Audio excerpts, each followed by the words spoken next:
Have you ever wondered why a baby learns to walk, talk, and express emotions step by step? Why do teenagers often feel confused, emotional, or stressed? And why do older people become wiser but physically weak? So all these questions are answered through a one very interesting concept in psychology. The name of the topic is human development. So hello learners, welcome back to this channel. In today's video, we are starting the chapter 3 of class 11 psychology, human development. In this video, we are going to cover the meaning, the process of development, role of heredity, क्या role होता है heredity और environment का, the stages of development and understanding about the lifespan perspective. This is the part 1 video and we will cover the other topics in the next parts. So first topic is human development. जब हम development की बात करते हैं हम सिर्फ height या wait की बात नहीं करते हैं. जब एक चाइल्ड है अगर वो ही स्टार्ट्स वॉकिंग, ठीक है, जब वो चलना सीखता है, बोलना सीखता है, इमोशंस को एक्सप्रेस करना सीखता है, तो that is all comes into the development part. For example baby learn walking, that is a physical development. Student learn solving mathematic problems, ठीक है, कॉग्निशन यूज करें तो दोनों cognitive development. Child start feeling the sad after the loss, that is the emotional development. तो एक holistic development आता है, biologically, cognitive and socio economic change जब आएगा तो उसको हम क्या बोलेंगे, डेवलपमेंट. क्या सिर्फ बॉडी की ग्रोथ ही एक डेवलपमेंट है? Think about it. Next, development random नहीं होता है, ये एक पैटर्न इनको फॉलो करता है. जैसे कि पहले चाइल्ड बैठना सीखता है, फिर स्टैंडिंग, सिटिंग, ठीक है, फिर धीरे धीरे वॉकिंग, रनिंग, ये सारी चीजें. तो these are the stages of the development. ठीक है, डेवलपमेंट एक स्टेजेस के ऊपर चलता है. पहले बच्चा बैठना सीखेगा, फिर खड़ा होना सीखेगा, फिर चलना सीखेगा. फॉर एग्जाम्पल जब ओल्ड एज के अंदर मेमोरी जो होती है वो डिक्लाइन होने लग जाती है, बट जो विजडम जो होती है वो इंक्रीज होती है.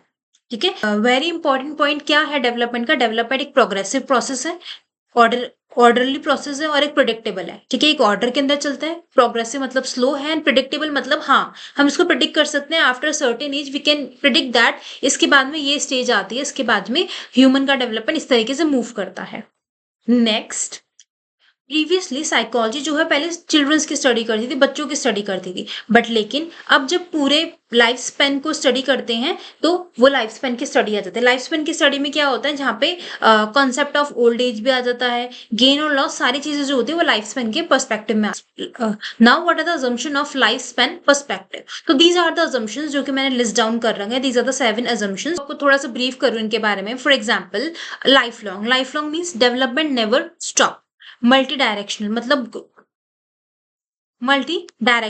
मतलब जो आपकी ग्रोथ है, जो आपका डेवलपमेंट है वो ग्रोथ देगा, वो डिक्लाइन भी देगा. ठीक है, फॉर एग्जांपल ओल्ड एज में पीपल जो होते हैं वाइज बट स्लो. ठीक है, नेक्स्ट क्या हो जाएगा, plasticity means change possible. For example you can improve memory through different ages. आपकी जो मेमोरी जो होती है उसमें थोड़े थोड़े इंप्रूवमेंट जो होते हैं थ्रू द एक्सपीरियंसेस वो डेवलप होने लग जाते हैं. जो आपका लाइफ स्पैन होता है वो हिस्टोरिकल होता है, because it's depend on the time.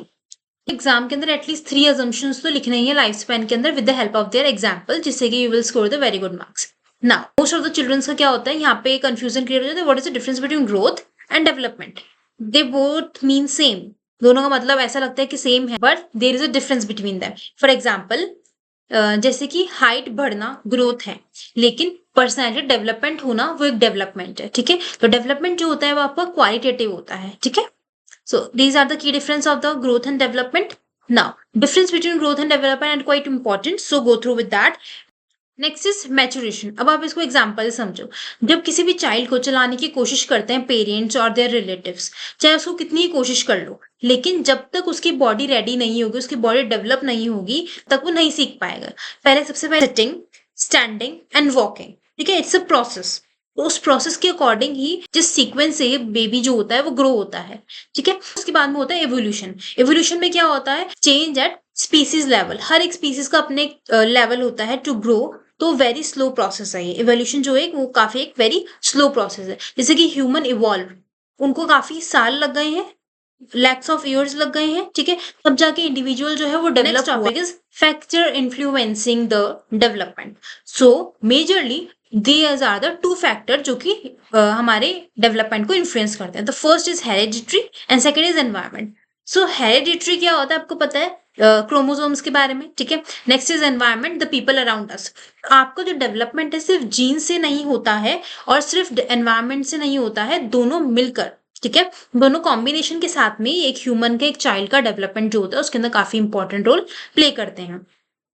सबसे पहले पढ़ेंगे हम हेरिडिटरी के बारे में। सो हेरिडिटरी क्या होती है? एक ऐसे ट्रेड्स होते हैं, इनहेरिटेड ट्रेड्स होते हैं जो कि हमको पेरेंट्स से मिलते हैं, जीनोटाइप और फेनोटाइप। जीनोटाइप क्या होते हैं? जो आपके अंदर होते हैं, ठीक है, जो आपके जेनेटिक मेकअप्स होते हैं। उसके बाद में फेनोटाइप। फेनोटाइप वो होते हैं जो आपको बाहर दिखते हैं, ऐसे जेनेटिक मेकअप जो कि आपको बाहर दिखता है, जैसे कि फॉर एग्जाम्पल हाइट, ठीक है, हाइट जीन्स है वर्सेस एक्चुअल हाइट क्या हुई? For example, height, genes versus actual height. Okay. So this is the genotype and phenotype. Next is environment. Environment are the people around you. For example, अगर हम child की बात करें तो उसके लिए फैमिली, उसके लिए एक एनवायरनमेंट का रोल प्ले कर रही है, school, culture, society, peer groups, ठीक है, जिस सोसाइटी के अंदर वो है, वो सारी चीजें। अगर एनवायरनमेंट सपोर्टिव होता है तो चाइल्ड का डेवलपमेंट बेहतर होने लग जाता है, इंप्रूव होने लग जाता है। For example, good school, better learning, good parenting, better outcomes, ठीक है, फ्यूचर के अंदर आउटकम्स काफी बेटर होंगे। सो ये होता है एनवायरनमेंट का रोल और हेरिडिटी का role in a developing the child. Most important thing, मैंने आपको स्टार्टिंग में बोला था, इन दोनों का interaction of heredity and environment काफी इंपॉर्टेंट रोल प्ले करता है, because genes are limited, environment influence within the limits.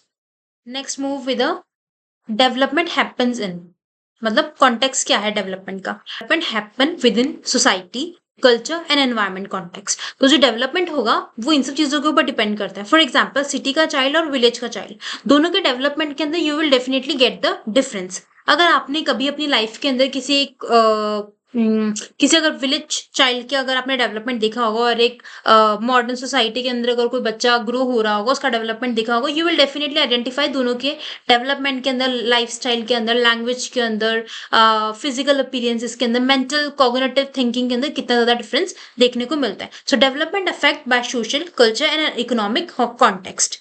Okay, next this is the very important model जो कि आपको याद रखना है according to the exam point of view. 5 main points in this system. Micro system में क्या होता है? जहाँ पे आपकी माइक्रो, छोटे लेवल के ऊपर, ठीक है, जहाँ पे आपकी फैमिली, स्कूल्स, आपके पीयर्स, एक छोटा सिस्टम जो होता है वो आपको हेल्प करता है to grow.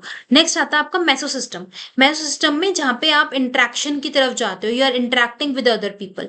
Exo system means now you are indirectly influencing the other people, ठीक है। उसके बाद में आता है सिस्टम।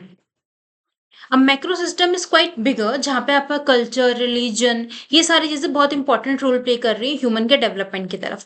नेक्स्ट आपका आता है क्रोनो सिस्टम, ठीक है। Chrono means refers to the time, मतलब बिकॉज डेवलपमेंट जो होता है वो आपका टाइम से रिलेटेड होता है, एंड जो डेवलपमेंट जो होता है इट्स नीड द टाइम, उसको एक टाइम, प्रॉपर टाइम और ड्यूरेशन की जरूरत होती है। सो थ्रू द टाइम जो डेवलपमेंट जो होता है वो टाइम के अकॉर्डिंग वो डेवलप होता है और एनहेंस होता है। मतलब आप इसको इजी एग्जांपल समझो, अगर पेरेंट्स का ट्रांसफर हो जाता है तो जो बच्चा है, जो चाइल्ड है, वो इनडायरेक्टली अफेक्ट होगा थ्रू द एक्सो सिस्टम, ठीक है। सो एक डायग्राम बेस्ड क्वेश्चन आ सकता है अगर आपके एग्जाम में आए तो। आई मेक श्योर कि मैं इसको डिस्क्रिप्शन के अंदर एक क्वेश्चन फॉर्म में उसको डालूं सो दैट आप इसकी प्रैक्टिस कर सको। सो हेयर हमने ऑलमोस्ट जो हमारे टॉपिक्स थे आज के वीडियो के लिए we have covered. In the next video part we will going to cover the development stages. तो दीज आर द ओवरव्यू, जिसके अंदर हम prenatal, infant, childhood, adolescence, adulthood, old age, ये सारी स्टेजेस जो है वो हम कवर करेंगे। हर स्टेज जो है, ह्यूमन की हर एक स्टेज जो है उसके अंदर अपनी एक इंडिविजुअल कैरेक्टरिस्टिक्स है और एक अपना स्पेसिफिक टास्क है जो कि डेवलपमेंट में काफी इंपॉर्टेंट रोल प्ले करता है। If I give you summary of the whole topic जो आज हमने कवर किया है पार्ट 1 वीडियो के अंदर, तो डेवलपमेंट जो होता है, डेवलप होता है वो एक लाइफ लॉन्ग प्रोसेस है, ठीक है। It is a long term, बहुत सारे फैक्टर के ऊपर डिपेंड करता है, ठीक है। Influence by the heredity and environment, वो वेरी इंपॉर्टेंट रोल प्ले करते हैं। डेवलपमेंट जो होता है वो एक स्टेजेस के अंदर होता है। पहले एक स्टेज होती है सिटिंग, ठीक है, walking and sitting, standing, walking, like these type of stages जो होती है वो डेवलपमेंट के अंदर हमको देखने को मिलती है। उसके बाद में डेवलपमेंट जो होता है वो कॉन्टेक्स्ट जो होता है डेवलपमेंट के अंदर काफी इंपॉर्टेंट रोल प्ले करता है। Give you some important questions, these are only some important questions. अगर आपको और क्वेश्चंस जो है उनको फिगर आउट करना है, देखना है, so you can go to the descriptions. Some important questions are there, you can see very short, long, case based भी आपको वहाँ पे देखने को और एप्लीकेशन बेस्ड क्वेश्चन आपको वहाँ पे देखने को मिल जाएंगे। Hope you enjoy the video and understand the topic in a very clear and easy way. So give it a like, subscribe to the channel, share this with your friends, help them to understand the topic. And need more question? Check the description, let me know कि आपको कितना समझ में आया है। Comments करके बताओ, do you think intelligence is a genetic और environmental? See you in the next video. Till then, stay connected and keep learning.